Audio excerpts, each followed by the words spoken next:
हायकोर्टाचा सीआरपीएफवर दंड लावण्याचा इशारा, याचिकाकर्ता वैद्यकीय परीक्षेत अपात्र.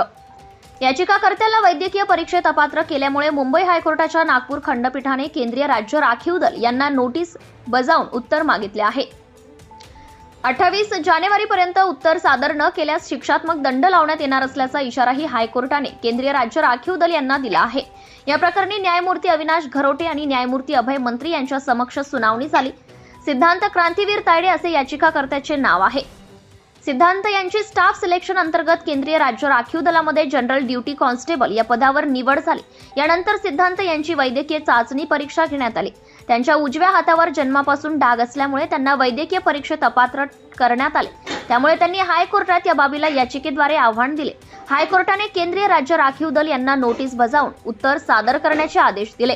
राखीव दलाने उत्तर दिले नाही. त्यांच्यावर शिक्षात्मक दंड लावण्यात येईल असा इशारा हायकोर्टाने दिला आहे. तर सिद्धांत तायडे यांच्यातर्फे ॲडव्होकेट स्वप्नील वानखेडे यांनी बाजू मांडली. सत्यशोधक न्यूज चॅनलसाठी मुख्य संपादक Santosh Gavai. Subscribe now and press the bell icon. Never miss an update.